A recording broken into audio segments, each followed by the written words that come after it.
వెళ్తేనే ఏమొచ్చిందక్క? చదువు వచ్చింది. వాడికి పాఠాలు నేర్పితేనే ఆ పాఠాలలో ఉన్న జ్ఞానాన్ని నేర్చుకొని వాడు ప్రయోజకుడు అవుతాడు. అందుకే లోకం అంటుంది విద్య లేనివాడు వింత పశువు. పశువే వింత.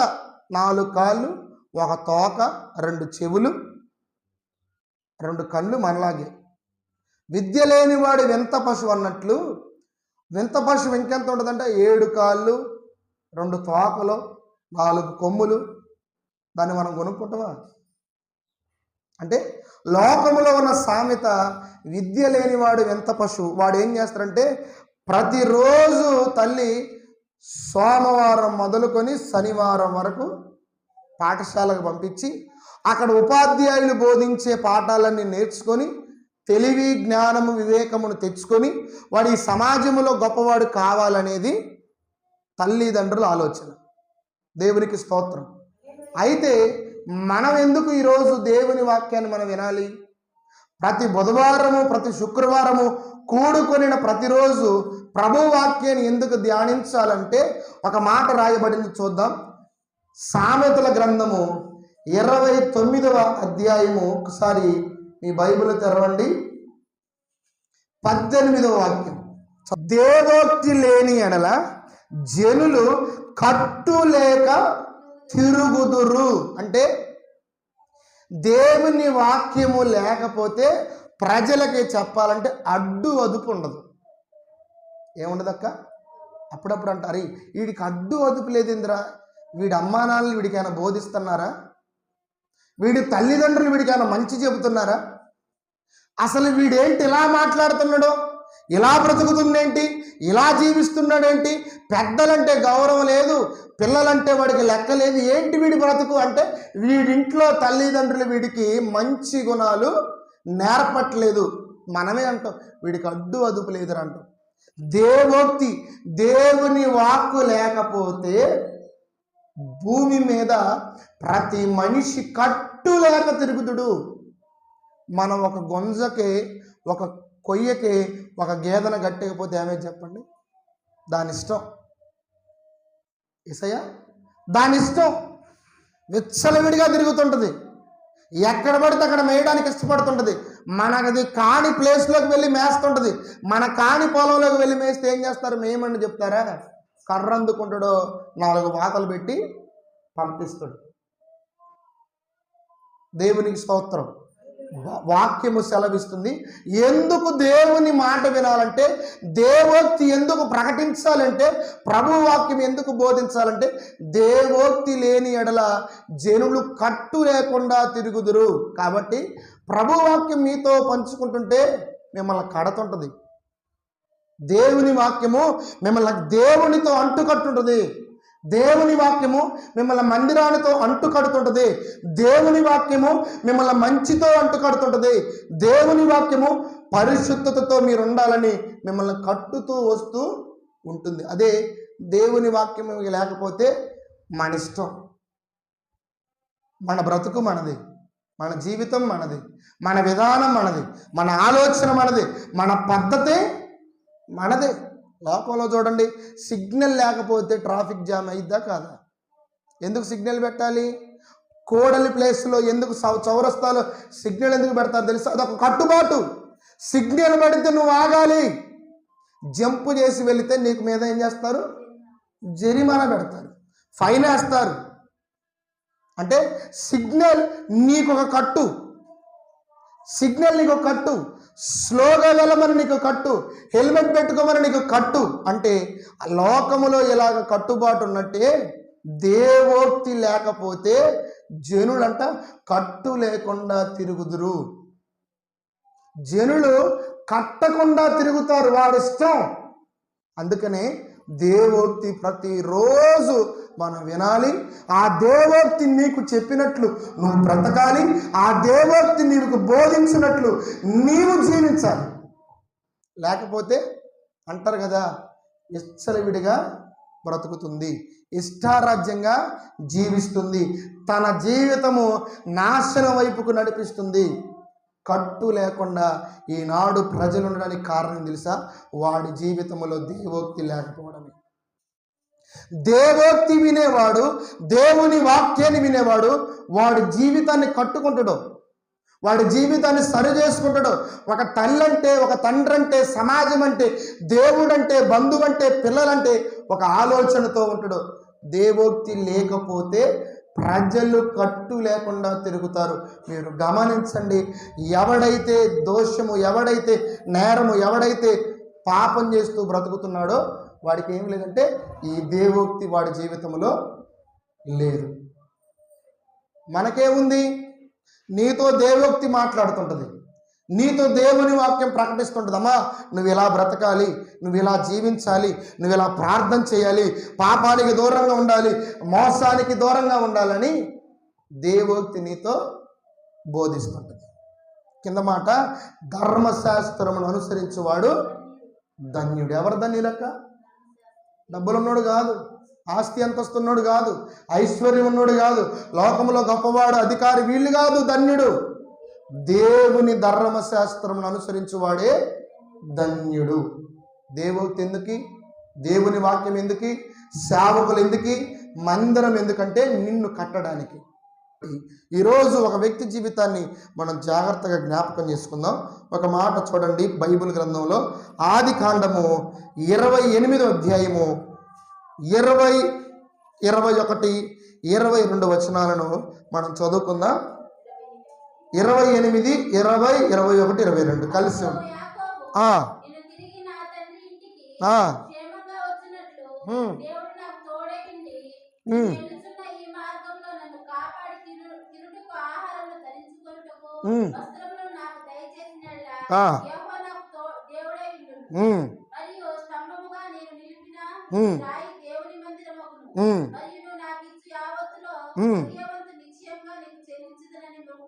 మొక్కుకొనెను. దేవునికి స్తోత్రం.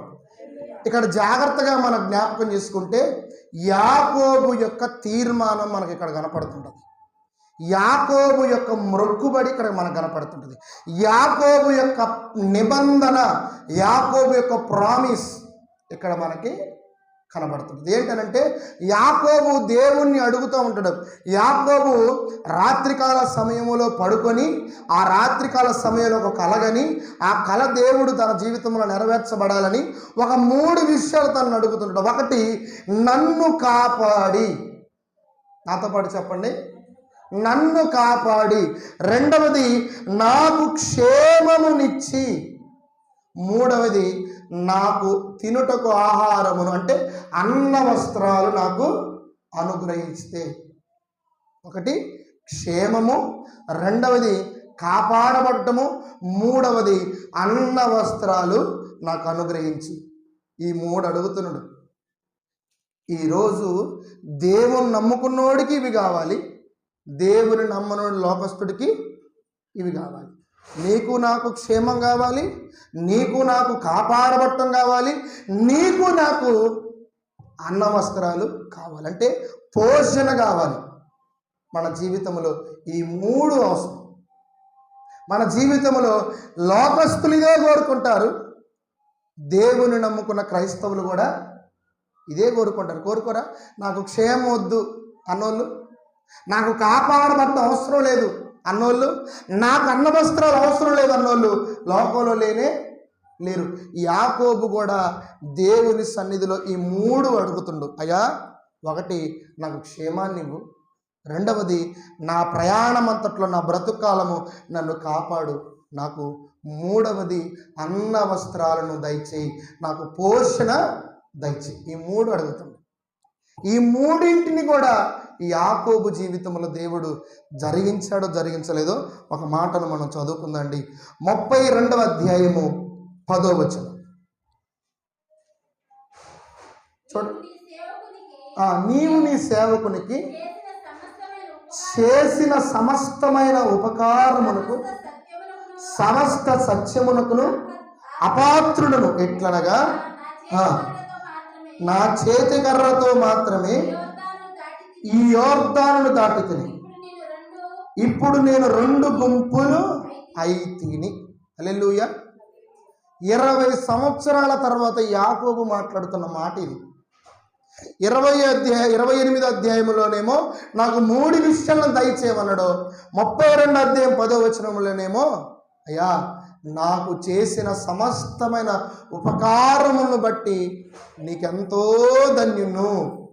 ఇదిగో ఒకనాడు ఈ యోర్దానును ఒక చేతికర్రతో దాటాను, ఇప్పుడు నేను 2 గుంపులు అయ్యాను. 2 గుంపులై తిరిగి వచ్చాను దేవా. నన్ను విడవలేదు 20 సంవత్సరాలు, నన్ను ఎడబాయలేదు 20 సంవత్సరాలు. నా విషయంలో నేను ఏమేమైతే నిన్ను అడుక్కుంటూ వచ్చానో అవన్నీ నాకు దయచేస్తూనే వచ్చాను. 1 క్షేమాన్ని అడిగాను, 2వది కాపాడబట్టం అడిగాను, 3వది ఇదిగో నా విషయంలో పోషణ దయచి, అన్న వస్త్రాలు దయచి. ఇవే మనం అడుగుతుంటాం. దేవుని సన్నిధికి వచ్చి ప్రభువా నా కుటుంబం బాగుండాలి, నా పిల్లలు బాగుండాలి, నా భర్త బాగుండాలి, నా భర్త చేస్తున్న పని బాగుండాలి, నా మనవలు బాగుండాలి, నా మనవరాలు బాగుండాలి, వాళ్ళ కుటుంబం బాగుండాలి, వాళ్ళ బిడ్డలు బాగుండాలి, వారికి నెమ్మది, వారికి శాంతి, సమాధానము, క్షేమము, కాపాడబట్టం, పోషణ ఇవి నీకున్నా లేకపోయినా నీ పిల్లలకు ఉండాలని ప్రార్థన చేస్తాం. యాకోబు కూడా ఆ రాత్రి సమయంలో ఒక మూడు ఇట్లని నా జీవితంలో దయచేయని ప్రార్థన చేసిన తర్వాత ఒక 20 సంవత్సరాలు గడిచే యాకోబు జీవితంలో 20 సంవత్సరాలు గడిచిన తర్వాత యాకోబు మాట్లాడుతున్న మాటే ఈ మాట. ఏమని? నీ సేవకుడునైన నాకు నువ్వు చేసిన సమస్తమైన ఉపకారములకును సమస్త సత్యమునకును ఆ పాత్ర. నేను ఏ పాటి వాడినయ్యా, నేను ఏ పాటి దాన్ని ప్రభువా?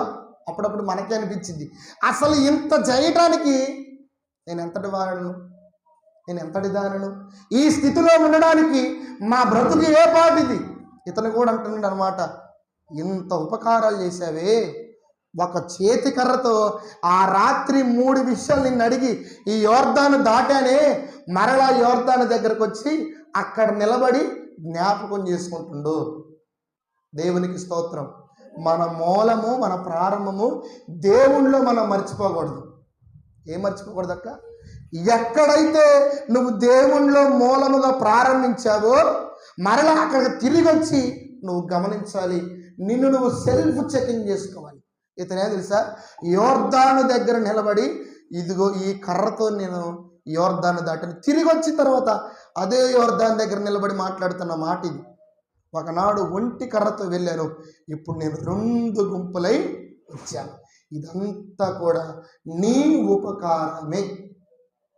ఏమడిగిండు?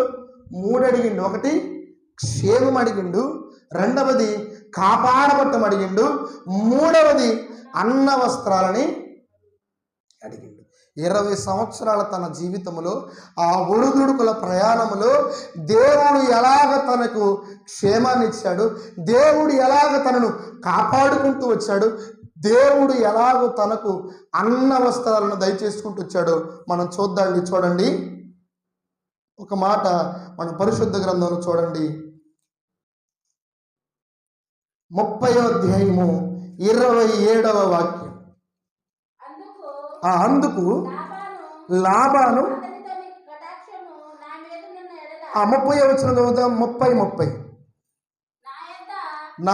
నేను రాకమునుపు నీకుండినది కొంచెమే, అయితే అది బహుగా అభివృద్ధి పొందెను. నేను పాదము పెట్టిన చోటెల్లా యెహోవా నిన్ను ఆశీర్వదించెను. దేవునికి స్తోత్రం. ఎవరు మాట్లాడుతుంది తెలుసా? మామతో. ఇతని పేరు యాకోబు, అతని మామ పేరు లాబాను. లాబానుతో అంటాడు, మామగారు ఇదిగో నేను నీ ఇంటికి వచ్చినప్పుడు నీకుంది కొద్దిగే, నేను వచ్చినప్పుడు నీ ఇంటికి కొద్దిగే. 20 సంవత్సరాలు లాబాన్ అనే వ్యక్తి దగ్గర ఇతడు పనిచేశాడు. ఆ మామతో అంటాడు, మామగారు ఇదిగో నేను రాకమునుపు నీకుండినది కొంచెమే, ఇప్పుడు అది బహుగా అభివృద్ధి పొందెను. నేను పాదము పెట్టిన చోటల్లా యెహోవా నిన్ను ఆశీర్వదించాడు. ఎలాగా యాకోబు క్షేమాన్ని ఇస్తున్నా తెలుసా? యాకోబు ఊరు కాని ఊరు, ప్రాంతం కాని ప్రాంతానికి వెళ్ళి ఒక ఇంటికి అల్లుడయ్యాడు. ఇంటికి అల్లుడైతే అంటారు కదా, గొడ్డొచ్చిన వేళ బెడ్ వచ్చిన వేళ అంటారక్క. నువ్వు అనుకున్నావో లేదో, మా మామగారు అయితే నా గురించి అనుకున్నాడు.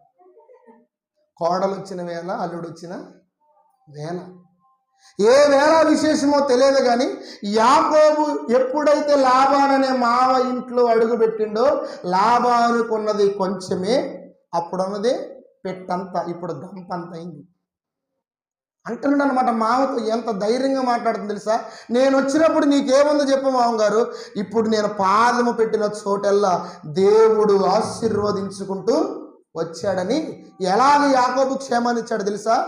లాబాను యొక్క కుటుంబాన్ని ఆశీర్వదిస్తుండో లాబాను ఆలోచన తెలుసా? అరే ఈ ఆశీర్వాదం ఎట్టొచ్చింది? అర్థమవుతుందని నేను చెప్పేది.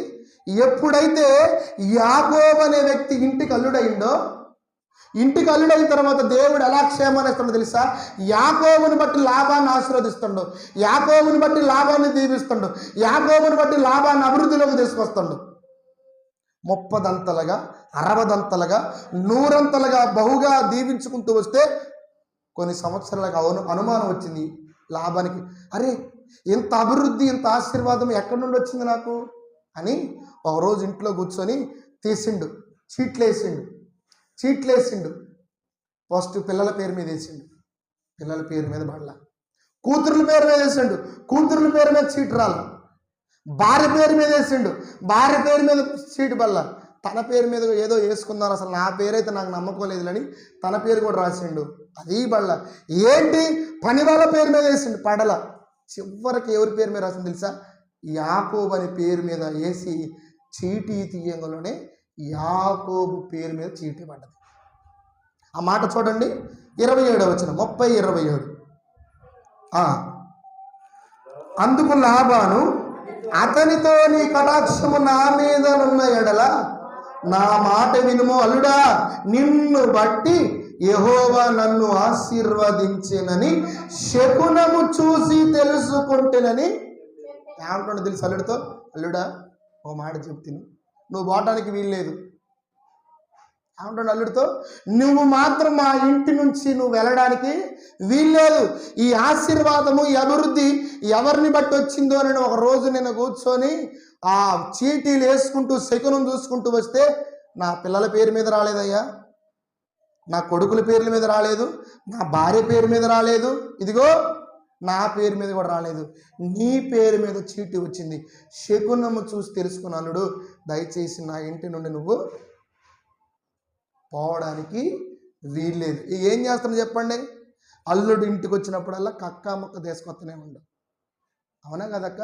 అల్లుని బట్టి కుటుంబం ఆశీర్వదించబడుతుంది అనుకో, అల్లుని ఎంత గొప్పగా చూస్తారో.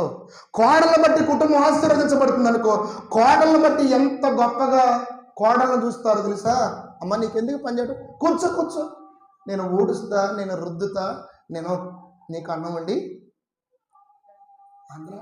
నేను అదే యవనస్తులకు ఒక మాట ఎప్పుడు చెప్తుంటా, ఇదిగో తమ్ముడు, నీ ఎవరింటికైతే అల్లుడిగా వెళుతున్నావు, అమ్మా చెల్లి నువ్వు ఎవరింటికైతే కోడలుగా వెళుతున్నావో నిన్ను బట్టి ఆ కుటుంబం దీవించబడాలి. దేవునికి స్తోత్రం. నిన్ను బట్టి ఆ కుటుంబం ఆశీర్వదించబడాలి. నిన్ను బట్టి నీ అత్తమామల్ని ఇవ్వాల్సిన సాక్ష్యం ఏంటో తెలుసా? ఇదిగో మన బట్టే ఈరోజు నా కుటుంబం ఇలా ఉంది, ఇతన్ని బట్టే నా కుటుంబము ఈరోజు ఈ స్థాయిలో ఉందని ఎవరింటికైతే అల్లుళ్ళుగా వెళుతున్నారో యవనస్తులకి, ఎవరింటిగా కోడలకు వెళుతున్నారో యవనరాళ్ళకి ఇదే నేను సాక్ష్యం ఇస్తాను. ఎందుకంటే లోకం దేవుడే, లోకం లోకమే. గొడ్డొచ్చిన వేళ చెప్పండి, అవును. అది నేను ఎప్పుడైతే మా మామగారి ఇంటికి అడుగు పెట్టానో వాళ్ళకి బాగా దేవుడు ఒకటే యవనస్తులకు చెప్తుంటా, మీరు చేయాల్సింది ఏంటో తెలుసా? ఇదిగో మీరు అడుగు పెడుతున్నారు ఆ స్థలంలో, ఆ కుటుంబంలోకి మోకరిల్లి ప్రార్థన చేయండి. అది మీ అత్తగారి కుటుంబానికి, మీ మామగారి కుటుంబానికి క్షేమం. ఏం చేస్తుంది నీ కోడలంట? అయ్యా మా కోడలు మా కొరకు, మా కుటుంబం కొరకు, బాగోగుల కొరకు, అభివృద్ధి కొరకు, ఆశీర్వాదం కొరకు అంగవరుస్తుంది దేవుని సన్నిధిలో, ప్రార్థన చేస్తుంది దేవుని సన్నిధిలో, ఉపవాసం ఉంటుంది దేవుని సన్నిధిలోని ఒక సాక్ష్యాన్ని పొందుకుంటే నిన్ను ఎంతమంది అడ్డగించినా నీ కొరకు నీ అత్తమామలు నిలబడతారు. దేవునికి స్తోత్రం కలుగును గాక. ఎంతమంది నీకు వ్యతిరేకంగా వచ్చిన నీ భర్త ఒకవేళ అమ్మాయి అంటే రే ఆగరా నాయన అంటారు. ఎవరు? అత్తమామలు. అలాంటి సాక్ష్యాన్ని అల్లుళ్ళుగా వెళుతున్న వారు, కోడలుగా వెళుతున్న వారు పొందుకోవాలి. యాకోబును బట్టి లాభాన్ని ఏమని తెలుసు? అల్లుడా వెళ్ళడానికి వీలు లేదు. అల్లుడు ఏది అడిగితే అది మామ ఇవ్వడానికి ఇష్టం. ఎందుకని? అల్లుడు అడుగుపెట్టిన చోటెల్లా దేవుడు ఆశీర్వాదకరంగా మలుస్తున్నాడు.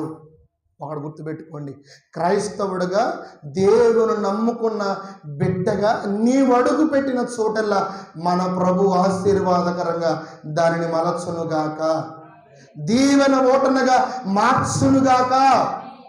మీరు అడుగుపెట్టి ఆ స్థలంలోకి వెళ్ళి ప్రార్థన చేయండి. కార్యం జరిగితే మీకే ముందు అవకాశం ఇస్తారు. జరగండి అమ్మతుంది. ప్రార్థన చేసిన తర్వాత మనం పట్టబెడదాం. ప్రార్థన చేసిన తర్వాతే మనం ఈరోజు ఈ పని మొదలు పెడదాం. ప్రార్థన చేసిన తర్వాతే మనం ఈ మిరప చేనులో అడుగు పెడదాం అని మీ గురించి మీ ముఠా సాక్ష్యం ఇవ్వాలి. మీ గురించి మీరు వెళుతున్న రైతు సాక్ష్యం ఇవ్వాలి. మీ గురించి మీ కుటుంబ సాక్ష్యం ఇవ్వాలి. ఏంటమ్మాయి ఆగాదు, మమ్మ ప్రార్థన చేసింది, ఆగాదు మమ్మ ప్రార్థన చేసింది, మనం వెళదాం ఆగు అనేటట్లు ఉండాలి మీ గురించి. ఇతని గురించి రాయబడ్డ మాట తెలుసా? యాకోబు ఎక్కడ అడుగు పెడితే దేవుడు అక్కడ ఆశీర్వాదకరంగా మారుస్తున్నాడు. ఇక మామ అల్లుణ్ణి పువ్వుల్లో పెట్టుకొని చూసుకుంటాడు. అవునా కదా?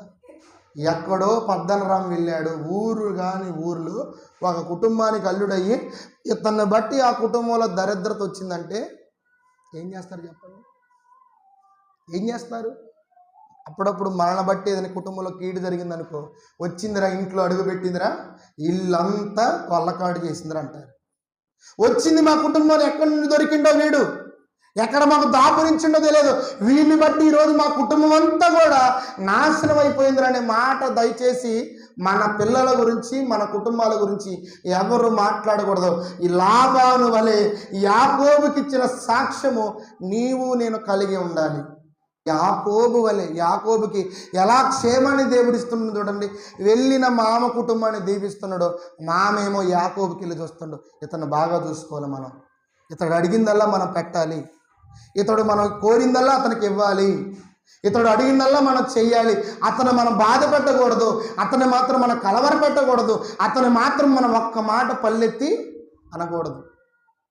ఇదే మన కోడళ్ళకి మన అల్లులకి మనం నేర్పాలి. అయ్యా నిన్ను బట్టి మా కుటుంబం దీవించబడాలి, నువ్వు వచ్చినప్పుడల్లా మా కుటుంబంలో ఏం చేయాలక? ప్రార్థన చేయాలి. ప్రార్థన చేస్తూ ఉంటే అత్త కుటుంబాలైనా మామ కుటుంబాలైనా దీవించబడతాయి. నిన్ను ఎవ్వరు కూడా ఒక మాట బయటికి వెళ్తే చెప్పాలి నలుగురితో, ఏం చేస్తా నీ కోడలు? కొంతమంది అత్తలు చెబుతారు, ఏం పని చేయదు. ఏం పని? ఆడ దొరికిందో మాకు. అసలు ఎవరు అన్నారు? ఏం పని ఎన్ని మాటలు అంటారు అనండి. అందుకే నేను చాలా యవనస్తురాలకి ఎక్కువ ఇదే చెప్తుంటమ్మా, నువ్వు అడుగు పెడుతున్నావు నీ అత్తగారి కుటుంబం, జాగ్రత్త.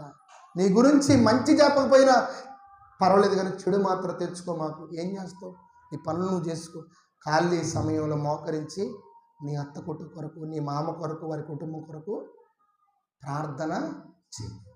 నలుగురిలోకి వెళుతుంటుంది నీ అత్తగారు. ఎందుకనంటే నలుగురికి వెళ్ళిన తర్వాత వాళ్ళ కుటుంబం కంటే చెప్పండి ఏం చేస్తుంది? నీ కోడలో లేచిందా, రుద్దిందా, వండిందా, ఊడిసిందా, నీకు పెట్టిందా?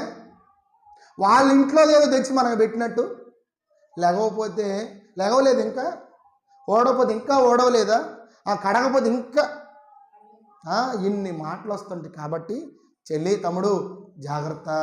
నువ్వు అడుగు పెడుతున్న నీ అత్తగారి కుటుంబం మామగారి కుటుంబం ఎలా ఉండాలి? నీ ద్వారా అభివృద్ధిలోకి రావాలి, నీ ద్వారా ఆశీర్వదింపబడాలి. అప్పుడు నీకు క్షేమం, అప్పుడు నీ జీవితము బాగుంటుంది. యాకోబుని దేవుడు ఆశీర్వదిస్తూ వచ్చాడు. పాదము పెట్టిన చోటల్లా ప్రభు ఆశీర్వాదపు ఓటలను నింపాడు. ఆశీర్వాదపు ఓటలు నింపాడు. ఇక మామ చూపంతా నా అల్లుడు బాగుండాలి, నా అల్లుడు బాగుండాలి, నా అల్లుడు బాగుండాలి. ఎంత క్షేమాన్ని దేవుడు ఇస్తూ వచ్చాడో చూడండి. యాకోబు కూడా మామతో అంటాడు. ఆ మాట మళ్ళీ ఒకసారి చదువుదాం. 30వ అధ్యాయము 30వ వచనం చదువుదామా? నేను రాకమునుపు నీకుండినది కొంచెమే, అయితే అది బహుగా అభివృద్ధి పొందెను.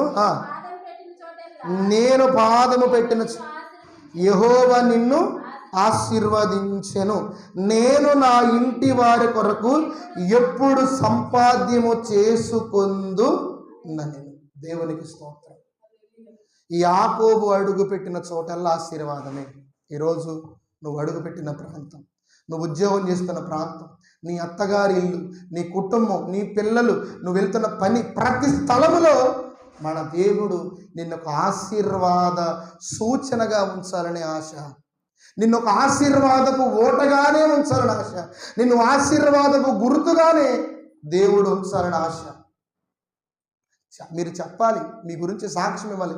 అరే ఈరోజు పనికి రాలేదు పలానాక్క, అందుకే మనకి ఈరోజు పని లేదు. పలానాకి ఈరోజు మన ముఠాలో లేదు, అందుకే ఈరోజు మనకి ఇది జరిగిందేమో. పలానా ఆమె మనతో ఈ ప్రార్థన కూడికలో లేదు, అందుకే మనకేమి ఈరోజు దేవుని యొక్క మాట మనకు అర్థం కాలేదేమో. మీ గురించి ఆశీర్వాద మాటలో దేవుడు ప్రతి ఒక్క వ్యక్తి ద్వారా మీ గురించి మాట్లాడించాలి. హల్లెలూయా.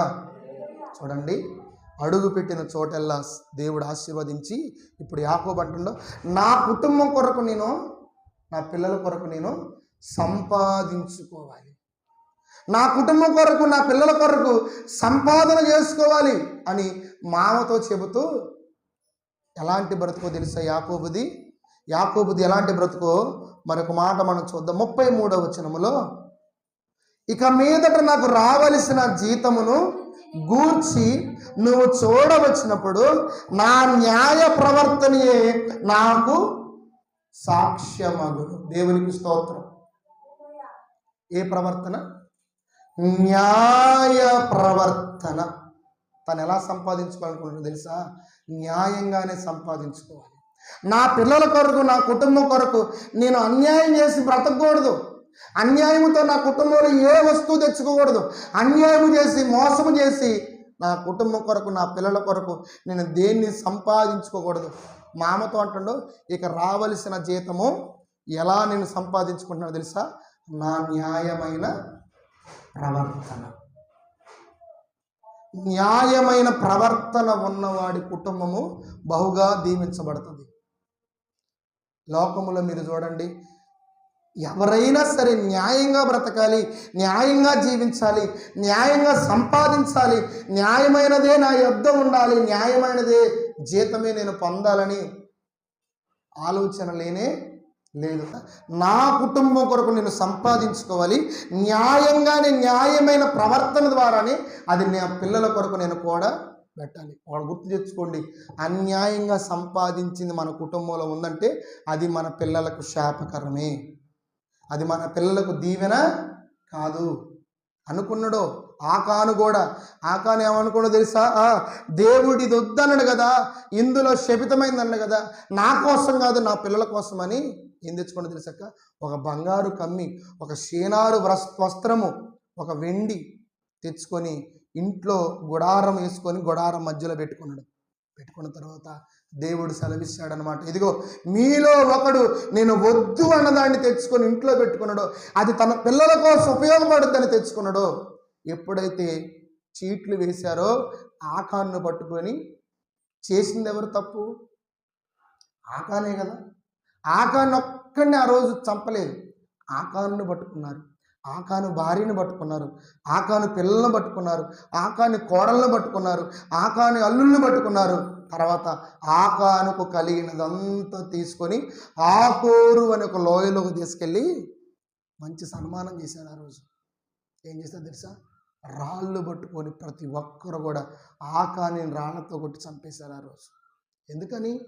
దేవుడు వద్దు, ఇది అన్యాయమైనది, ఇది నీ జీవితంలో ఉండడానికి వీల్లేదని దేవుడు చెబితే ఆకాను అనుకున్నాడు, ఇది తెచ్చుకొని నా పిల్లలకు పెట్టుకుంటా, ఇది తెచ్చుకొని సంపాదించి నా ఇంట్లో ఉంచుకుంటాను అనుకున్నాడు. ఎప్పుడైతే దేవుని చేత పట్టబడ్డాడో ప్రజలందరూ ఆకోరు లోయలో ఆకాన్ని ఆ రోజు రాళ్లతో కొడుతుంటే పిల్లలు అడుగుతుండాలి, నానా నీ వయసు అయిపోయింది కదా, నీవు ముసలోడివి కదా, నీకెందుకు ఈ అన్యాయమైన సంపాదన, నీకెందుకు ఈ అన్యాయమైన అక్రమైన జీతము మేము తెమ్మన్నామా? మాకు ఈ షేనారు వస్త్రం అడిగామా, ఈ బంగారాన్ని అడిగామా, ఈ వెండి అడిగామా? ఆ రోజు రాళ్ళ దెబ్బల కంటే ఆకాను పిల్లలు అడుగుతున్న ఆ మాటలకి ఆకాను చచ్చుండాలి. అప్పుడప్పుడు మనకెప్పుడు చురుకు తగిలితే తెలుసా? సమాజం ఎన్ని మాటలన్నా మనం ఏం బాధపడవు, కానీ నీ కొడుకు నీ కూతురు నిన్ను ఒక మాట గుచ్చి అడిగినప్పుడు నువ్వు బాధపడతావు, ఎక్కువగా దుఃఖపడతావు, ఎక్కువగా ఆలోచన చేస్తుంటావు. ఆకానికి ఆ రోజు రాళ్ళ దెబ్బల కంటే పిల్లలు అడుగుతున్నారు, నాన్న ఏంటిది, నీ కడుపున పుట్టినందుకు మాకు ఈ పరిస్థితి వచ్చింది. ఎవరు తెమ్మన్నారు బంగారం, ఎవరు తెమ్మన్నారు వెండి, ఎవరు తెమ్మన్నారు ఈ వస్త్రాలు? మాకు అవసరమా? నేను కట్టుకుంటావా? నువ్వు తెచ్చావు మా కొరకే, తెచ్చి గుడారంలో దాచావు. అందరిని ఇప్పుడు ఆకోరు లోయలో రాళ్లతో కొడుతున్నారు. పిల్లలు అడిగే మాటలకి మన దగ్గర సమాధానం ఉండదు. భార్య అంటుంది, నిన్ను కట్టుకున్నందుకు నాకు జరగాల్సిన ఇదే జరిగింది. నిన్ను నమ్మి వచ్చి ఇంతకాలము నీతో ఈ కాపురము చేసి ఈ సంసారం చేసి ఎన్నో మార్లు నిన్ను గద్దించాను, నీ పనులు బట్టి నువ్వు నా మాట వినలేదని ఎన్ని మార్లు గద్దించి వినలేదు. నీతో పాటు నాకు ఈ కార్యము జరగాల్సింది. భార్య మాటలకి, అల్లుళ్ళు అంటున్న మాటలకి, కోడళ్ళు అంటున్న మాటలకి ఏంటి మామగారి పరిస్థితి? నీకు కోడలైనందుకు, నీకు అల్లుళ్ళైనందుకు ఇదా మా బ్రతుకు, ఇదా మా జీవితము? ఆ రోజు కోడల్నే కాదు, అల్లుల్నే కాదు, ఇంక వేటిని ఆకోరు లోయలో కొట్టారు. ఒకసారి చూడండి, యెహోషువ గ్రంథము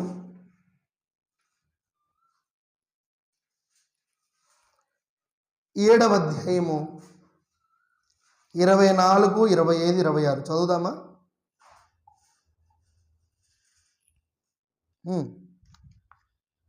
యెహోషువ 7:24.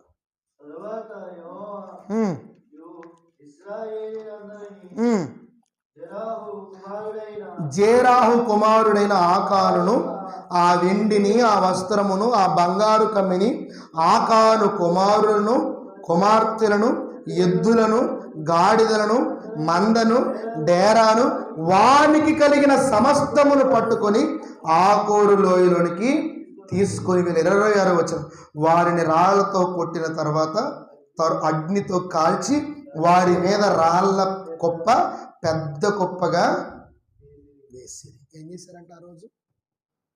చేసింది ఒక్కడే తప్పు. గుర్తుపెట్టుకోండి, ఒకడు చేసిన తప్పు ఇంటూ చుట్టుకుంటుంది. ఒకడే చేస్తున్న కుటుంబంలో వాడిని బట్టే కుటుంబానికి బాధ, కీడు, శ్రమ. ఆకాను అనుకున్నాడు, తెచ్చుకున్న బంగారు కమ్మి, తెచ్చాను వెండిని, తెచ్చాను మంచి షేనారు, మంచి క్లాత్స్ ఇంట్లో పెట్టుకున్నాను అనుకున్నాడు. దొరికిండు దేవుడికి. పట్టుకొని వచ్చారు, ఆకోరు లోయలో రాళ్లతో కొడుతున్నారు. భార్య మాటలకి, పిల్లల మాటలకి, ఇంక వేటినంట, ఎద్దులను, గాడిదలను, మందను. ఇంకా నిజంగా పశువులకు మాటలు రావు, కానీ మనం జరిపోయింది కాబట్టి మనం పెట్టే బాధలకి, ఆ రోజు ఆ రాళ్ళ దెబ్బలకి, పశువులేసే కేకలకే, వాటి అరుపులకి ఎంత బాధపడి ఉండాలో. నీ పొలాన్ని దున్ని, నీ దుక్కు దున్ని, నీకు పంటను పండించి వాటినంతా కూడా నా బండ్ల మీద, నా భుజాల మీద మోసుకొని నీ కుటుంబానికి చేర్చి నేను సంవత్సరం అంతా పోషించానే. ఆకాను, ఎద్దులు మాట్లాడితే ఎంత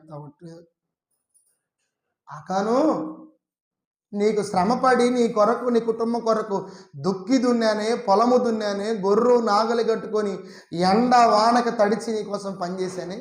ఈరోజు నాకు జరుగుతున్న ఈ పని ఏంటయ్యా చెప్పు?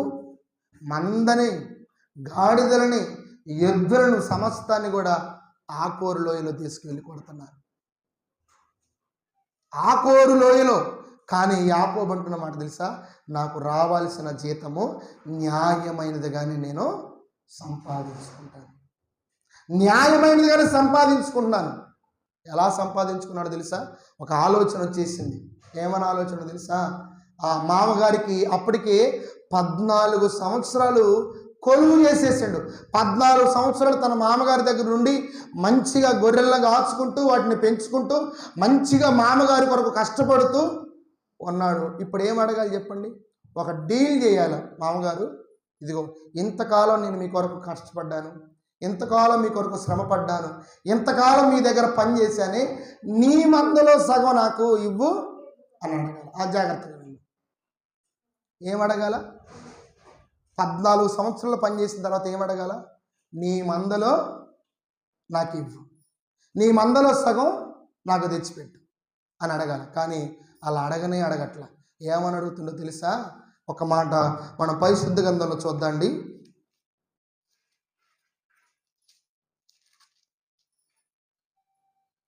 30 ఆదికాండం 30 నేను చదువుతున్నాను. ఆ దినమున లాబాను సారయైనను మత్స్యయైనను గల మేకపోతులను, పొడలైనను మత్స్యలైనను గల పెంటి మేకలన్నిటిని, కొంచెము తెలుపు గల ప్రతి దానిని, గొర్రెలలో నల్ల వాటినన్నిటిని వేరు చేసి తన కుమారుల చేతికి అప్పగించి, తనకును యాకోబునకును మధ్య 3 దినముల ప్రయాణమంత దూరము పెట్టెను. లాబాను యొక్క మిగిలిన మందను యాకోబు మేపుచుండెను. ఏం జరిగిందంటే, జాగ్రత్తగా మనం ఆలోచన చేస్తే, యాకోబు అన్నాడు కదా, నా కుటుంబం కొరకు నేను సంపాదించుకోవాలన్నాడు కదా, నేను కుటుంబం కొరకు సంపాదించుకోవాలి, పిల్లల కొరకు యాకోబు సంపాదించుకోవాలి. ఇప్పుడు సంపాదించుకునే సమయంలో యాకోబు ఏం చేయాలి? 14 సంవత్సరాల మామ దగ్గర ఉండి, 14 సంవత్సరాల మామకు పనిచేసి ఉన్న మందనంతా కూడా యాకోబే పెంచింది. యాకోబు వల్లే మంద అంత వృద్ధి చెందింది. యాకోబు ఏమడగాలి? మామగారు, మందలో సగం నాకు ఇవ్వండి, లేదు మందలో ఒక 100 గొర్రెలన్నా ఒక 100 మేకలన్నా నాకు ఇవ్వండి అని అడగాలి. అలా అడగల. ఏమని అడుగుతుండో తెలుసా? ఇదిగో గొర్రెల్లో చారలు మచ్చలు పొడలు కలిగినవి నాకు ఇవ్వండి అని అడగట్లే. ఏమని అడుగుతుంది తెలుసా? ఇదిగో మామగారు, పుట్టబోయే వాటిలో ఇటువంటివి నాకు ఇవ్వండి అంటుండ. పుట్టబోయే వాటిలో నాకు అనిపించింది, ఈ యాకోబుకి తెలివి ఉందో లేదో అనిపించింది. ఏమంటుండో తెలుసా? మేకపోతుల్లోనూ పొడలైనను మచ్చలైనను గలవి నాకు ఇవ్వండి, గొర్రెలలో మచ్చలైనవి చారలైనవి పొడలైనవి నాకు ఇవ్వండి అన్నప్పుడు యాకోబు ఇలా అడిగిన తర్వాత లాబాను ఏం చేస్తుంది తెలుసా? గొర్రెల్లో మచ్చలు పొడలు చారల కలిగిన వాటన్నిటిని, ఆడ గొర్రెల్లో మగ గొర్రెల్లో పోతులన్నిటిని తీసేసి పిల్లలకి ఇచ్చి పంపించేసిండు. అరే, యాకోబు నన్ను అడిగాడు, ఏమన్నా తెలుసా? నాకు జీతం కావాలన్నాడు. ఎలాగంటే భాగం చేయమని అడగలేదు, ఇగో ఈ మచ్చలు కలిగినవి నాకు పొడలు కలిగినవి కొన్ని నాకు ఇవ్వమని అడగలేదు, పుట్టబోయే వాటిని నాకు ఇవ్వమన్నాడరా. కాబట్టి ఇప్పుడు ఏమేమైతే మచ్చలు కలిగి ఉన్నాయో, పొడలు కలిగి ఉన్నాయో, చారలు కలిగి ఉన్నాయో, అవి ఆడవాటిని మగవాటిని అన్నిటినీ ఇదిగో తీసి మీకు ఇచ్చి, మీకు యాకోబుకి 3 రోజుల దూరంలో పెట్టేసిండు. దేవునికి స్తోత్రం. ఎక్కడ పెట్టిండంట? 3 రోజులంత దూరములో పెట్టేసిండు. ఇప్పుడు యాకోబు దగ్గర గొర్రెలలో కానీ పెంటిలు, పోతులు, పెంటిలు అంటే ఆడవి, పోతులు అంటే మగవి, వీటిల్లో మచ్చలే లేవు, పొడలే లేవు, సార్లు కలిగినవి లేవు, ఆడవాటిలో లేవు. మరి పుట్టే ఎట్లా పడుతుంది చెప్పండి? నా మాట మీకు అర్థమవుతుందా? ఇప్పుడు ఆడగొర్రెన దాటే పోతు చారా మచ్చ పొడగలిగింది లేదు ఆయన దగ్గర, యాకోబు దగ్గర లేదు. మామ తీసుకొని కొడుకులకి ఇచ్చి పంపేసిండు. సరే, దాటే గొర్రె లేకపోతే మరి ఈయనే పెంటి మేకలు, ఆడ మేకల్లో కానీ ఆడగొర్రెల్లో కానీ ఈ చారగలిగినవి, మచ్చగలిగినవి, పొడగలిగినవి వీటిల్లోనూ లేవు, వాటిల్లోనూ లేవు. రెండింటిని కూడా తీసుకొని వెళ్ళి కొడుకు ఇచ్చేసింది. ఇప్పుడు ఎట్లా? హల్లెలూయా. ఇప్పుడు ఎలా? దాటే పోతు లేదు, ఈయనే మేక లేదు. దాటే పోతు మచ్చ పొడ చారగలిగింది లేదు, ఈయనే మచ్చ పొడ చారగలిగిన ఆడ మేక ఆడగొర్రె లేదు. కానీ యాకోబు ఆలోచన ఏంటో తెలుసా? పుట్టబోయే వాటిలో వీటిని దేవుడు ఉంచబోతున్నాడు. హల్లెలూయా. ఉన్న వాటిలో కాదు. ఉన్న వాటిలో నాకు ఏంటి మామ అని అంటే గొడవ పెట్టుకున్నాడే, ఉన్నాయి నీకెట్లా ఇస్తారా అని గొడవ పెట్టుకునేవాడే. యాకోబు లాభాను కూడా అర్థమైంది, వీడు తెక్కలోడు కాకపోతే ఉన్న వాటిలో భాగం అడగట్లేదు, పుట్టే వాటిలో మచ్చ చార పడగలేని అడుగుతుండు. ఇప్పుడు ఇవన్నీ కూడా నేను తీసుకొని వెళ్తే మచ్చ లేదు వీటి దగ్గర, పడగలిగిన పేకపోతు లేదు, ఆడది లేదు, మగది లేదు, వీటిలో ఏమీ లేదు, అన్ని సాధారణమైన గొర్రెలే వీటికి ఇచ్చాను, పడ మచ్చ మేగలిగి నా పిల్లలకి ఇచ్చి పంపించారు. రేపు రోజున చూలు గడితే ఈయనే పిల్లలో వీడికి మచ్చలే కానీ పొడలే కానీ ఏమీ లేవు. యాకోబు అభివృద్ధికి లాభాన్ని అడ్డేస్తాడు, యాకోబు ఆశీర్వాదానికి లాభాలు అడ్డుపడుతుండు. యాకోబు యొక్క ఉన్నతమైన స్థితి కోసం వెళ్ళాలని యాకోబు ఆశ, కానీ లాభాన్ని ఏంటో తెలుసా? ఇవేమి ఇతని దగ్గర లేకుండా నేను చేస్తే వీడు నా దగ్గర ఇంకొంతకాలం బ్రతుకుతాడు. హల్లెలూయా. చూసారా, యాకోబు ఆలోచన ఒకటి, నా దగ్గర ఏమున్నా లేకపోయినా నా దేవుడు నేను ఏదైతే అనుకుంటున్నానో అవే పుట్టిస్తాడు, వాటినే పుట్టించబోతున్నాడు. దేవునికి స్తోత్రం కలుగునుగాక. యాకోబు ఆలోచన ఏంటి? నాకు పుట్టబోయే వాటిలో చారది, మచ్చది, పొడగలిగినది నేను నాకు జీతంగా తీసుకుంటాను. అర్థమవుతుందా? పుట్టబోయే వాటిల్లో, పుట్టే వాటిలో, ఉన్న వాటిలో కాదు. జీతం మామ దగ్గర ఏం అడగాలి? భాగం అడగాలి. 2 భాగాలే, లేకపోతే 3 భాగాలే, 4 భాగాలే, ఈ భాగంలో నాకు ఇవ్వు, ఈ భాగంలో నాకు ఇవ్వు అని అడగట్లేదు. మచ్చ చార పడగలిగిన వాటిల్లో, ఇదిగో పుట్టే వాటిల్లో నాకు ఇవ్వు అని అంటున్నాడు. పుట్టే వాటిల్లో నాకు ఇవ్వు. మరి మామ ఏం చేసింది తెలిసి తెలియగా, ఏదైతే వీడు కోరుకున్నాడో, యాకోబు కోరుకున్నాడో, మందలో మచ్చగలిగినవి తీసేయండి, పొడగలిగినవి తీసేయండి, చారలు కలిగినవి తీసేయండి, ఆడదుండొద్దు, మగదుండొద్దు, ఏమి ఉండకూడదు, వీడికన్నీ సాధారణమైన ఇయ్యండ్రా. ఈ సాధారణమైన గొర్రెలన్నీ కూడా ఏం చేశాడు తెలుసా? యాకోబుకి ఇచ్చి, యాకోబునిగా వాటిల్లో బుడితే ఉంచుకో అంటాడు. ఎట్లా పడితే చెప్పండి? దాటే పోతాను ఉండాల చారామచ్చ పొడగలిగింది, ఈయనే మేకైనా ఉండాల చారామచ్చ పొడగలిగింది.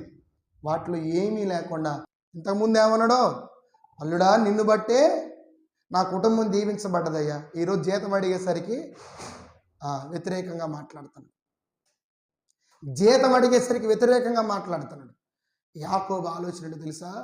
ఇదిగో నా దగ్గర పుట్టేవి ఇవి లేవు, దాటే గొర్రె లేదు నా దగ్గర, మచ్చ పొడ చారగలిగింది, ఈయనే మేకపోతూ లేదు, మచ్చ చార పడగలిగింది. మరి ఎలా ఇది సాధ్యమైందంటే దేవునికే సాధ్యం. హల్లెలూయా. మనం అనుకుంటాం నా దగ్గర ఎంత ఉంటేనే నా పని అయిపోద్ది, నా దగ్గర అది ఉంటేనే నా పని జరిగిద్ది, నా దగ్గర ఇది ఉంటేనే నా బ్రతుకు బాగుంటుంది మనం అనుకుంటాం. కానీ ఒకటి గుర్తుపెట్టుకోండి, నీ దగ్గర ఏమున్నా లేకపోయినా ఏది నీకు అవసరమో అది నీకు ఇచ్చి నిన్ను అభివృద్ధిలోకి తీసుకొని రాగలిగిన దేవుడైన దేవునికి స్తోత్రం. యాకోబు యొక్క అభివృద్ధికి అసాధారణమైన దేవుని ఆశీర్వాదము తోడై ఉన్నది. దేవుడు ఏదైనా చేయగలడు, ఏదైనా చేయగలడు. ఇప్పుడు దాటే పోతూ లేదు, ఈయనే మేక లేదు. చేయగలడంటారా? ఏదైనా ఆయన చేయగలడు. ఇది ఉంటేనే బ్రతుకుతామంటే అది లేకపోయినా బ్రతకగలం. ఇప్పటికీ బ్రతుకుతుంది. మడుపల్లిలో 3% బ్లడ్. డాక్టర్లు అంటున్నారు, అమ్మా నీకు ఉండాల్సింది బ్లడ్, దేవుడు అంటున్నాడు అది లేకపోయినా నేను బ్రతికించగలుగుతా. డాక్టర్లు అంటున్నారు నీకు ఉండాల్సింది రక్తం అమ్మా, కనీసం స్త్రీలకు ఒక 8, 9, 7 ఉండాలి, ఆమెకు ఎంత ఉంది? ఇప్పుడు 3 కూడా ఉండదు, 2, 1 ఉండదు, కానీ అయినా బ్రతుకుతుంది. ఖమ్మం గవర్నమెంట్ హాస్పిటల్లో ఒకరోజు జాయిన్ చేసిండంట. ఫోన్ చేసిండు, ఎవరైనా బ్లడ్ ఇచ్చేవాళ్ళు ఉంటే చూడండి అని. సరే నన్ను చూస్తానని చెప్పిన. బ్లడ్ టెస్ట్ చేయాలి. డాక్టర్ గారు వచ్చి బ్లడ్ తెస్తుందంటే బ్లడ్ ఇట్లా కుచ్చితే బ్లడ్ రాలేదంట. ఏమొచ్చింది తెలుసా? సేరం అంటే తెల్లది వచ్చిందంట. రక్తం లేక ఆమె ఒంట్లో నుంచి సేరం మన చీము బయటకు వచ్చింది. అయినా దేవుడు బ్రతికించుకుంటూ వస్తున్నాడు. ఇదే ఉండాలి నా జీవితంలో, ఇంతే ఉండాలి నా బ్రతుకులో, ఇదైతేనే జరిగిద్దానంటే దేవుడు అంటున్నాడు చూడండి అది లేకపోయినా నేను బ్రతికించగలను. యాకోబుకి ఏం అవసరం చెప్పండి? తను సంపాదించాలంటే, తన కుటుంబానికి కూడబెట్టాలంటే, తన పిల్లల బాగోగులు చూసుకోవాలంటే తనకి ఏం అవసరమో తెలుసా?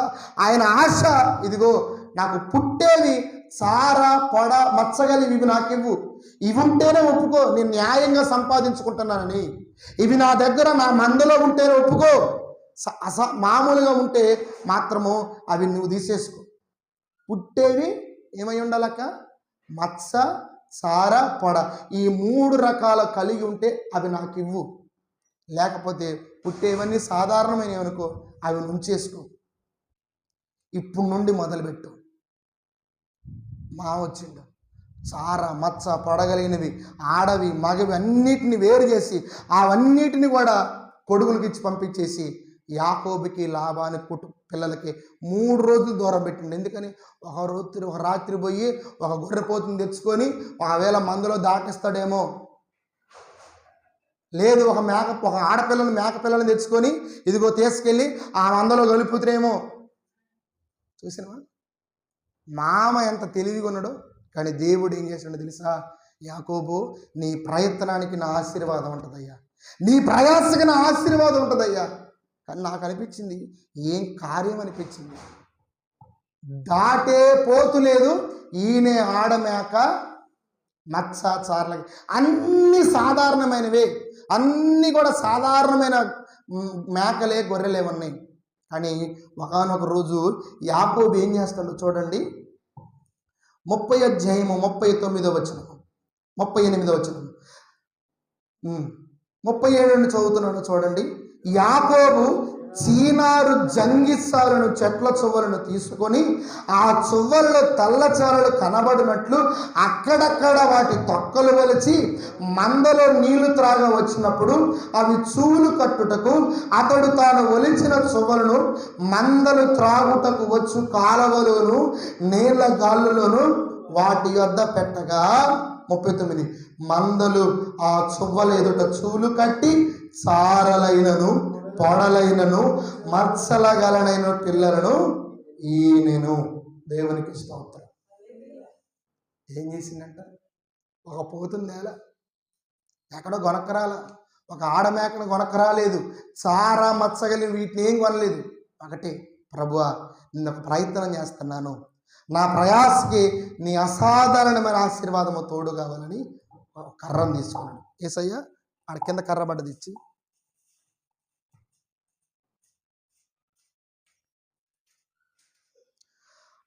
యాకోబు నివాసం ఉన్న ప్రాంతాల్లో దొరికే ఒక చీనారు జంగిసాలని ఒక కర్రను తీసుకొని చువ్వలను తీసుకొని అక్కడక్కడ తోలొలిచాడు. తెల్లగా చారలు గడపడేటట్టు తాట తీశాడు, పైన తొక్క తీశాడు. తొక్క వలిచి మందలు దాగే ప్లేసుల్లో వేశాడు. అవన్నీ హల్లెలూయా. ఏం చేశాడంట? ఈ తోలు వలిచి ఈ తొక్క తీసి ఇదన్నీ తీసేసి మందలు ఎప్పుడైతే నీళ్లు తాగడానికి వస్తాయో ఆ నీళ్లు గాడులుగా, ఇప్పుడు మన గాడు ఉందా, ఆ కాలవల్లాగా చేసి ఆ కాలవల్లో అక్కడక్కడ ఈ చీనారు జంగిసాలని చువ్వలు పడేసింది. మందలు నీళ్లు తాగటం ఈ చువ్వల వైపు చూడటం, నీళ్లు తాగటం ఈ చువ్వల వైపుకు చూడటం, నీళ్లు తాగటం ఈ చువ్వల వైపుకు చూడటం. చూడండి దేవుని అసాధారణమైన కార్యం చూడండి. ఈ చువ్వలను తాగుతున్నప్పుడల్లా లోపల దేవుడు ఏం చేశాడు తెలుసా? ఈ చారులు కలిగిన వాటిని లోపల పెట్టిండు, ఈ మత్సలు కలిగిన వాటిని దేవుడు లోపల పెట్టిండు, ఈ పొడలో కలిగిన వాటినే ఈ ఆడమేక గర్భంలో దేవుడు ఉంచాడు. ఈయనే కాలం వచ్చింది. యాకోబు మామ బయలుదేరి వచ్చిండు. ఎందుకో తెలుసా? పుట్టే అన్నీ కూడా సాధారణమైనవి పడతాయి. పుడితే ఏం చేయొచ్చు? ఎత్తుకొని పోవచ్చు. మా ఆలోచన, దాటే గొర్రె లేదు, దాటే గొర్రె మేకపోతు లేదు, మచ్చగలిగింది పొడగలిగింది ఇవన్నీ నా దగ్గరే ఉన్నాయి. ఈయనే మేక లేదు, మచ్చ పొడ సార ఇవన్నీ నా దగ్గరే ఉన్నాయి. వీడికి పుట్టేవన్నీ కూడా సాధారణమైనవి పడతాయి. పుట్టే కాలం వచ్చింది. కాలం రాంగులని మామ బయలుదేరి వచ్చిండు. ఈనతా ఉన్నాయి. మామ గుండె బగిలిపోతుంది. ఏంటి అన్నీ? మచ్చగలిగినవి వెళ్తున్నాయి ఏంటి? సారగలిగినవి వెళ్తున్నాయి ఏంటి? పొడగలిగినవి వెళ్తున్నాయి ఏంటి? మామ ఆలోచన ఏంటి తెలుసా? పుట్టేది కూడా ఈసారి ఆలోచన మామూలుగా పుడతాయి. సారగలిగినవి బొట్టం, పొడగలిగినవి బొట్టం, మచ్చగలిగినవి బొట్టం. ఎందుకంటే దాటే గొర్రెపోతులు నా దగ్గరే ఉన్నాయి, ఈడే పెంటి మేకలు ఆడమేకలన్నీ నా దగ్గరే ఉన్నాయి. వీడికన్నీ మామూలుయే పుడతాయి. మామూలు పుడితే వీడేమన్నాడో నాకు జీతం ఏంటన్నాడు, పుట్టే అన్నీ కూడా సారలే మచ్చలే అయ్యే నాకు మామూలు పుడితే వద్దు. నాకు తెక్కలోడు అనిపించింది యాకోబు. పుట్టే ఏదో ఒకటి తీసుకోవచ్చుగా. కానీ దేవుని యొక్క చిత్త ప్రకారంగా పుట్టేవన్నీ కూడా సారేయబడతాయి మామ, మచ్చయబడితే, పొడలేబడితే అవే నాకు ఇవ్వు, అవే నా దగ్గర ఉంచుకుంటాను. వేరే ఉంటే నన్ను దొంగోడు అనుకో, నా దగ్గర ఏమి ఉండటానికి వీల్లేదు. ఈయనే కాలం వచ్చింది. మేకలన్నీ గొర్రెలన్నీ ఏనతా ఉన్నాయి. గుండె బగిలిపోతున్న మామకి. వీడేంట్రా, వీడికి ఇలాంటివి పడుతున్నాయి ఏంటి, వీడికి ఏంటి ఇలాంటి చారగలిగినవి, పడగలిగినవి, మచ్చగలిగినవి పడుతున్నాయి ఏంటి? అరే దాటే పోతులు నా దగ్గరే ఉన్నాయి, ఈయనే మేకలు నా దగ్గర ఉన్నాయి, గొర్రెలు నా దగ్గర ఉన్నాయి, వీడి దగ్గర ఇవి పడుతున్నాయి ఏంటి? రోజు పుట్టే కాలం అప్పుడల్లా కూడా యాకోబు ప్రయత్నము దేవుని యొక్క ఆశీర్వాదం. గుర్తుపెట్టుకోండి, మీ దగ్గర ఏమున్నా లేకపోయినా దేవుడు సమయానికి నిన్ను నన్ను ఆశీర్వదించే దేవుడైన. హల్లెలూయా. గుండెలు పగిలిపోయి ఉంటాయి ఆ రోజు మామకి. ఈయన పిల్లలన్నీ ఏడుతున్నాయి. యాకోబు ఏం చేస్తుంది తెలుసా? ఎప్పుడైతే మంద బలహీనంగా ఉంటుందో అప్పుడు ఈ చీనారు జంగిసాలు చువ్వలని, చెట్ల సువ్వలని వేయలేదు. మంద బలంగా ఉంది, ఈయనే కాలం వచ్చింది, ఆ సమయంలో వేస్తున్నాడు. మరొక ఈయనే కాలం వచ్చింది. మేక సంవత్సరానికి 2 మార్లు ఈనిద్ది, గొర్రె ఒక మారు. మేక ఈనతా ఉంది, గొర్రె ఈనతా ఉంది. మరొక చూలు కట్టే కాలం వచ్చింది. మరలా ఈయనే సమయానికి మామ వచ్చిండు, మరలా చూసిండు. మరలా ఈయనవన్నీ కూడా మచ్చగలిగినవి, పొడగలిగినవి, చారగలిగినవి.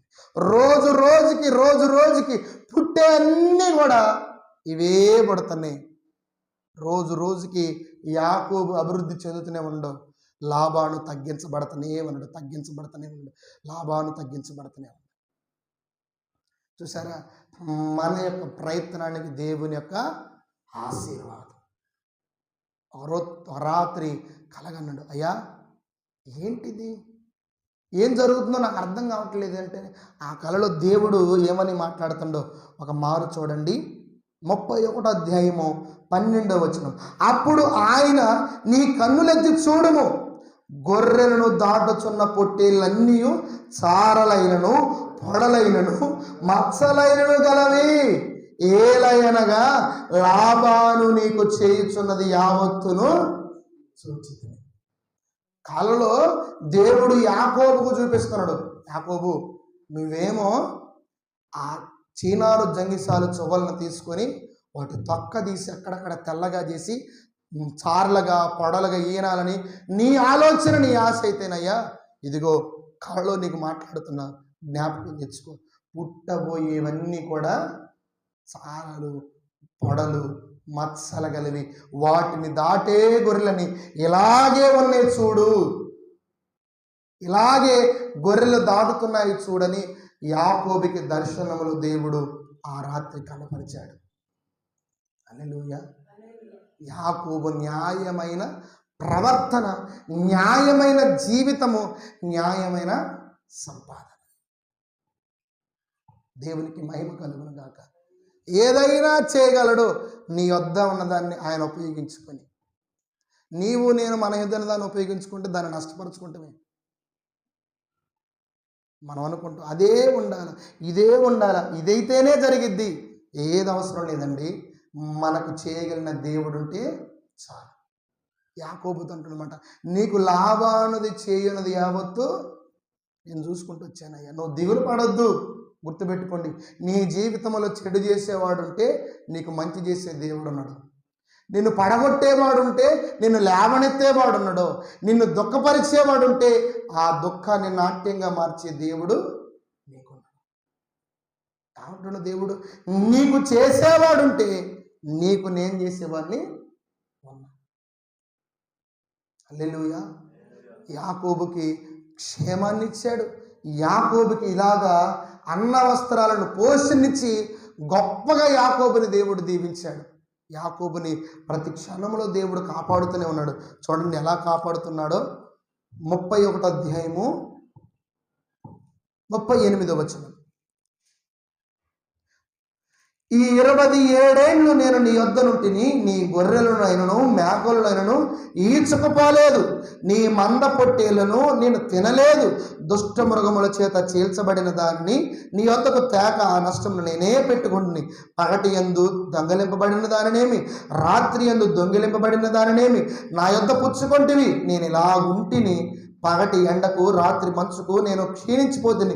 నిద్ర నా కన్నులకు దూరమాయను. ఇది వరకు నీ ఇంటిలో 20 ఏండ్లు ఉంటిని. నీ 2 కుమార్తెల నిమిత్తం 14 ఏండ్లు, నీ మంద నిమిత్తం 6 ఏండ్లు నీ కొలువ చేస్తుని. అయినను నా జీతమును 10 మారులు మార్చితివి. నా తండ్రి దేవుడు అబ్రహాము దేవుడు ఇస్సాకుకు భయపడిన దేవుడు నాకు తోడై ఉండని ఎడల నిశ్చయముగా నీవు నన్ను వట్టి చేతులతోనే పంపివేసి యుందువు. దేవుడు నా ప్రయాసమును నా చేతుల కష్టమును చూచి పోయిన రాత్రి నేను గద్దించనని లాబానుతో చెప్పాను. ఏమంటుంది తెలుసా? ఇంతకాలము 20 సంవత్సరాలు నేను నీ యొద్ద ఉన్నా. ఎలా మందనగాచా, రాత్రింబగలు ఎలా కష్టపడ్డా, రాత్రి దొంగలింపబడిన దాన్ని, పగటి దొంగలింపబడిన దాన్ని నేనే నష్టం పెట్టుకున్నా. 20 సంవత్సరాలు ఒక మంద, ఒక గొర్రె ఈడ్చుకుపోలేదు. చూలు కట్టింది ఈనతనే వచ్చింది. దొంగిలింపబడిన దాన్ని నేను పెట్టుకున్న నష్టం. ఒక రోజు కూడా గొర్రెని నేను తినలేదు. ఇలాగ నేనున్నాను. నా కన్నులకు నిద్రమ దూరం అయిపోయింది. ఎండకు దడిచాను, వానకు దడిచాను, మంచుకు దడిచాను. నేను క్షీణించిపోయాను. నా ప్రయాసాన్ని నా దేవుడు చూశాడు. నా చేతుల కష్టార్జితాన్ని నా దేవుడు ఆశీర్వదించాడు. ఇదిగో నా దేవుడు నాకు తోడగిండకపోతే ఏమంటుంది చెప్పండి? నీవు నన్ను ఒట్టి చేతులతో పంపించేవు మాము. వట్టి చేతులతో చెప్ప నా చేతిలో పెట్టేవాడివే. మనకు దేవుడు తోడుండు కాబట్టి ఎంతకాలం మనం బ్రతుకుతున్నాం, సంపాదించుకుంటున్నాం. నీకు రావాల్సిన దేవుడు ఇస్తూ వస్తున్నాడు. మామతో అంటుండు 10 సార్లు జీతం మార్చాను, ఏం బాధ లేదు. 14 ఏళ్ళు నీ పిల్లల కొరకు చేశాను, 6 ఏళ్ళు నీ మంద కొరకు పనిచేశాను, 10 సార్లు జీతం మార్చావు. ఇదిగో నా దేవుడు నా ప్రయాసాన్ని చూశాడయ్యా. లేకపోతే ఎప్పుడూ నన్ను వట్టి చేతితో నువ్వు తన్ని తరిమేసేవాడివి,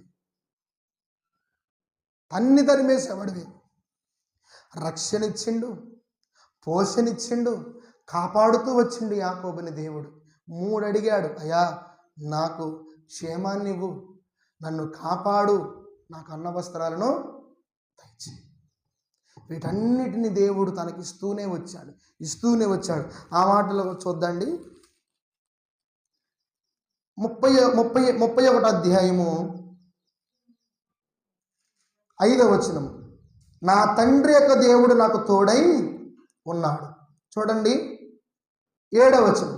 మీ తండ్రి నన్ను మోసపుచ్చి 10 మార్లు జీతము మార్చెను, అయినను దేవుడు అతని హాని నాకు చెయ్యనీయలేదు. తర్వాత 10వ వచనం.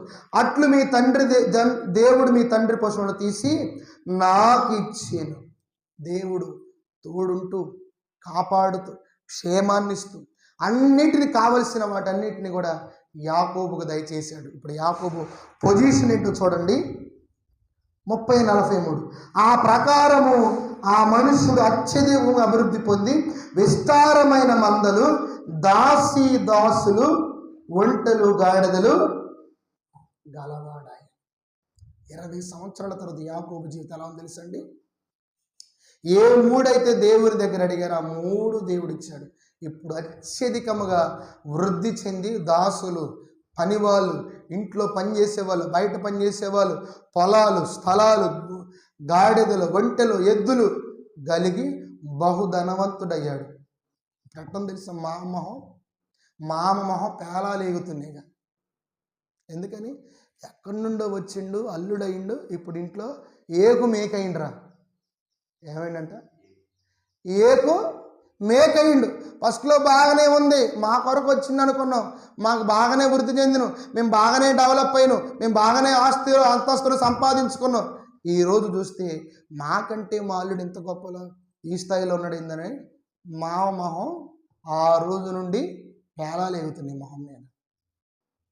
అదే అంటుండో యాకోబు అంటుండు భార్యలతో, మా ఇదిగో ఒకనాడు ఉన్నట్టు మీ నాన్న మొహం లేదు, ఒకనాడు బావా బావా బావా అని తిరిగారమ్మా మీ అన్నయ్యలో, ఈరోజు అట్లా లేదు మీ అన్నయ్యల మాటలో, నన్ను దొంగలాగా చూస్తున్నారు, దొంగోడు అంటున్నారు, బయట వాళ్ళకి ఏం చెబుతున్నారు తెలుసా, ఇదంతా మా నాన్నదే, ఏందంట ఇదంతా మాదే, ఇదంతా మా దగ్గర నుండి లాక్కున్నాడు, ఇదంతా మా సంపాదనే.